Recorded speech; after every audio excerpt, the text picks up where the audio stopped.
Welcome back, everybody. Ready for another deep dive? Absolutely. Always ready to dig into some fascinating history. Well, today we're taking on something that's, well, let's just say it's a bit of a Cold War head-scratcher. Oh, sounds intriguing already. We're talking ghost rockets. You familiar with those? I've heard bits and pieces, but I'm definitely ready for the full story. Okay, good, good. So picture this. It's 1946, right? The world's still kind of reeling from World War II. Right? And suddenly, all these mysterious objects start appearing in the skies over Scandinavia. Oh, wow. Okay. Like, nobody knows what they are. I mean, we're talking firsthand accounts from people who saw these things, official reports that are like dripping with that whole Cold War secrecy vibe. Yeah. And then you've got these newspaper articles from back then, and they're all over the place. Some are like super cautious, just trying to figure things out, and others are just straight up panicking. So what's our mission today? Are we going to try and solve this ghost rocket mystery once and for all? Well, maybe not solve it per se, Well, but we're definitely going to sift through all this stuff, see what we can make of these ghost rockets, and maybe, just maybe, get a little closer to the truth. sounds like a plan. All right, so to really understand this whole thing, we got to rewind back to those first sightings in Sweden. It's May 1946, and two night watchmen in Stockholm, they're just doing their rounds, right? Yeah. And bam, they spot this thing. They describe it as like wingless, cigar-shaped, shooting sparks across the sky. Huh. That description sounds familiar. Familiar, right? It's like the blueprint for practically every UFO sighting we've ever heard about. It really does. It's like they set the stage for how everyone would imagine these ghost rockets. Yeah, and of course, as soon as word got out, people started coming up with all these theories, and the newspapers, oh man, they were having a field day. Okay, what kind of theories are we talking about here? Well, you got to remember, this is right smack in the middle of the Cold War heating up, right? Yeah. So naturally, everyone's pointing fingers at Russia. Makes Like, oh, this got to be some secret Soviet weapon they cooked up using, captured German technology or something. Okay, I could see that being a popular theory at the time. Oh, yeah, it was. But there's a snag, like What? a big one. Oh, what's that? Well, the Soviets, at that point, they were still trying to wrap their heads around the German V-1 and V-2 rockets they got their hands on after the war. They weren't exactly building spaceships yet. Right, right. The V1, as I recall, was basically a drone, right? Like a pilotless plane. Exactly. Pretty Okay. primitive compared to what people were seeing with these ghost rockets. And the V2, while more powerful, was a ballistic missile. It was designed to, like, hit a target and explode, not, do aerial acrobatics over Sweden. Exactly. Yeah. So that theory kind of falls apart. So now the question becomes, if it wasn't the Soviets, then who was it? Hmm. And why were the Swedes being so secretive about the whole thing? It's almost like they wanted to pretend it never happened. Right. And that's the weird part, isn't it? You'd think they'd be shouting from the rooftops if some unknown force was buzzing around their skies. But they were like, nope, nothing to see here, move along. It's like a see no evil, hear no evil situation. Yeah, and when you think about it, their reaction actually makes sense. How so? Well, remember, Sweden was all about staying neutral. They didn't want to pick a side in the whole Cold War standoff. I see. So provoking the Soviets was the last thing they wanted. Exactly.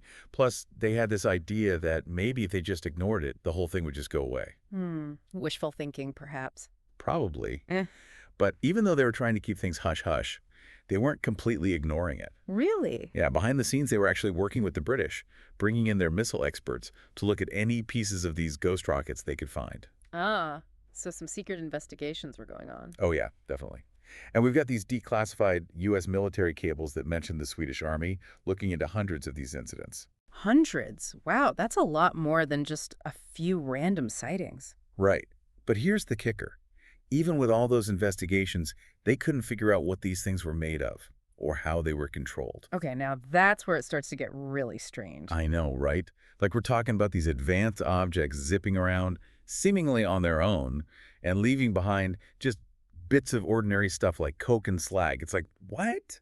Perplexing, to say the least. So we've got these things potentially flying around autonomously, and nobody has a clue what they are or where they came from. Pretty much, yeah. And it's not like these were just quick little blips on the radar either. Some of these sightings were pretty intense. Like, we have reports of these things flying right over Stockholm, even one that supposedly exploded with this blinding, sparkling tail of blue fire. Wow, okay. That's not something you just brush off. Nope, definitely not. And then there's this story about a brand new barn that just collapsed after people saw rockets in the area. A barn collapsing? How could that be connected to the rockets? It's weird, right? Like, a rocket sighting itself wouldn't cause a building to crumble. Right. But when you think about sonic booms, Ah, I see what you're getting at. If these things were moving fast enough to break the sound barrier. then we're talking about shock waves, and those could definitely do some damage. Yeah, that makes sense. So we're not just talking about some harmless lights in the sky.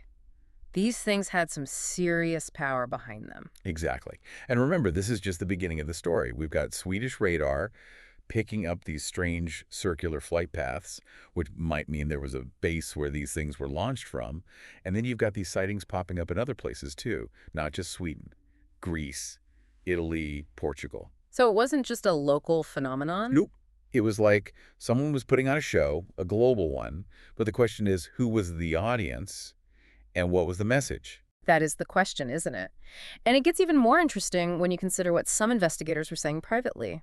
There's this 1948 top secret document from the U.S. Air Force, and let's just say it hints at a pretty wild possibility when it comes to the origins of these ghost rockets. Okay, now you've really got me hooked. What does this document say? So this document, it's marked top secret, and it's from the U.S. Air Force in Europe. Okay. And it talks about, the growing concern about these flying saucers, and they even mention conversations with, get this, Swedish air intelligence officers. So even back then, the U.S. military was taking this stuff seriously. Oh, absolutely. And what's really wild is that this document suggests some investigators, both in Sweden and the U.S., they were actually thinking that maybe, just maybe, these objects weren't from Earth. Wait, are you serious? Gosh. Terrestrials. In 1948, that's like way before Roswell. I know, right? It sounds crazy, but there it is, right there in black and white. This official document talking about aliens. Wow, that's a lot to process. Yeah, it kind of throws a whole new wrench into the works, doesn't it? Like, why would any country risk flying super advanced tech over another country's airspace? Unless it wasn't a country at all. Right, exactly. It's like something out of a sci-fi movie. Okay, before we go full-blown X-Files here, let's maybe take a step back for a second. Okay, yeah. And look at some other explanations, the more down-to-earth ones. Good idea. Sometimes the simplest answer is the right one. So, what are we thinking here? I mean, besides the Soviets and, little green men, what else could these ghost rockets have been? Well, one theory that gets floated around is that these were actually Nazi prototypes. Like secret Nazi tech that somehow survived the war. Yeah, the classic hidden Nazi technology trope. It's a good story, I'll give you that, but is there any actual evidence to back that up? Not really. Okay. I mean, we know the Nazis were messing around with rockets, but there's nothing to suggest they had something as advanced as what people were seeing with these ghost rockets. Plus, I'm pretty sure the Allies would have found that stuff after the war, right? Yeah, you'd think so. All right, so Nazis are out. What else is there? Another theory is that these were early experiments with atmospheric re-entry vehicles. Like unmanned spacecrafts coming back to Earth. Exactly. Isn't that a bit ahead of its time for 1946? I mean, did they even have the technology for that back then? Probably not. Plus, these ghost rocket sightings were all over the place, not exactly what you'd expect from carefully planned scientific tests. Right. Okay, what about those circular flight paths the Swedish radar picked up? Could that be a clue?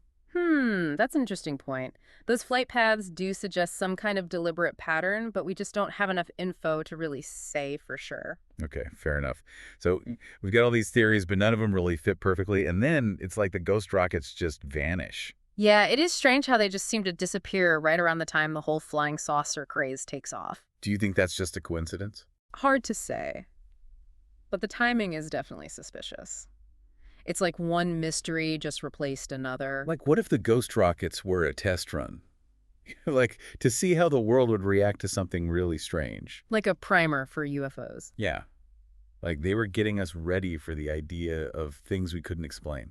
That's a fascinating thought, especially when you think about what was happening in the world at the time. Right. It was a tense time. The Cold War was heating up. The nuclear age had just begun. People were on edge. Can you imagine if those ghost rockets were really something extraterrestrial? It would have been a huge shock to the system, for sure. And maybe, just maybe, that's why the authorities were so quick to downplay the whole thing. Maybe they were afraid of what the truth would do. Yeah, if people were already scared, imagine throwing aliens into the mix. Okay, so we've talked a lot about the geopolitical side of things, but I'm also curious about the human side of this story. Like, what was it like for the people who actually saw these ghost rockets?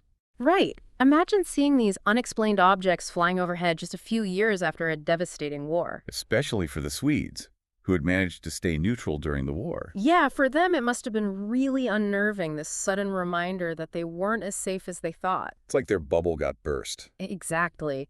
They were forced to confront the fact that the world was a dangerous and unpredictable place. What about the media? I mean, we know the Swedish government tried to keep things quiet, but how did newspapers and radio handle this story? Well, it was a mixed bag. Some outlets were pretty cautious, sticking to the facts. Oh. But as the story got bigger and more people got interested, the temptation to sensationalize became too strong to resist. So talking headlines like "Ghost Rockets Terrorize Sweden" and "Soviet Secret Weapons Target Neutral Nation." Exactly. And those kinds of headlines, combined with, blurry pictures and wild speculation, they really fueled people's fears. It's kind of a classic case of how a lack of information can lead to all sorts of misinformation. Yeah, especially when people are already feeling anxious. And the media, they have a responsibility to report things accurately. Right, absolutely. I mean, sensationalizing a story might sell more papers, but it can also have a real impact on people's lives. It's a good reminder that we should always be careful about what we believe, especially when it comes to these kinds of stories. Right, and it's important to remember that there are usually multiple sides to every story. Yeah, well, some people were freaking out about the ghost rockets. Others were offering more rational explanations. Like scientists who said it was just meteors or ball lightning. But those explanations probably weren't as exciting, were they? Probably not. People love a good mystery, and aliens and secret weapons are always more interesting than a meteor shower. Yeah, it's just human nature. We're fascinated by things we don't understand. That's true. And the ghost rocket mystery, with its Cold War setting and its hint of something otherworldly, it really captured people's imaginations. And it still does. Even today, people are still talking about this mystery. It's a story that makes you think, you know? It forces us to confront the limits of our knowledge and to admit that there are still things out there that we don't get. And that's kind of exciting, don't you think? It is. It's a reminder that there's still so much to learn and discover about the world. Who knows? Maybe someday we'll figure out what those ghost rockets really were. Maybe, but until then, the mystery continues. Well, we've really gone deep, haven't we? Down Yeah. the rabbit hole with these ghost rockets. Yeah, we have. It's amazing how one mystery can lead to so many questions. It's like every answer just opens up like 10 more doors to even more mysteries. That's the beauty of history, I guess. There's always something more to discover. Okay, so if we had to like sum up all this ghost rocket business, what are the big takeaways here? Well, I think the biggest one is that we still don't know for sure what these things were. Yeah, the mystery remains unsolved. Exactly. We've got all these accounts, reports, theories, but no definitive answer. Some mysteries are just meant to stay mysteries, huh? I guess so, but even without a clear-cut solution, I think we've learned a lot along the way. Oh yeah, for sure. I mean, we've gotten a glimpse into the technology of the time, the whole Cold War paranoia, Yeah. the challenges of figuring out what people really saw. Right, and I think it also reminds us that there's still so much we don't know about the world. And that's okay, right? Uh, I mean, it's good to have a little mystery in our lives. Absolutely. It keeps us curious, keeps us asking questions. It's like that saying, the more you know, the more you realize you don't know. Exactly. The ghost rocket mystery is a perfect example of that. It also makes you think about how we interpret information, Hmm. especially when it comes to things that are like really strange or scary. Yeah, it's important to be critical, to look at things from different angles and not just believe everything you hear. So as we wrap things up here, what's the one question you'd like to leave our listeners with? Something to really ponder. Hmm, that's a good one. What if, and just hear me out on this, what if the ghost rockets weren't just random events? Okay, I'm listening. What if they were part of something planned, something bigger? Like maybe a way to see how people would react to something truly unknown. Like a test run for something even stranger. Exactly. It's a bit unsettling, I know, but it's a possibility. Yeah. It definitely makes you wonder if there are things happening behind the scenes that we're not even aware of. And that's the beauty of mysteries like this. They force us to confront the unknown, to question our assumptions about the world. Well, I think that's a great note to end on. The ghost rocket mystery, it might not have all the answers, but it definitely gives us a lot to think about. I agree. It's a reminder that there's still so much out there that we don't understand. And who knows what other mysteries are waiting to be discovered. But hey, that's a deep dive for another day. Thanks for joining us, everyone.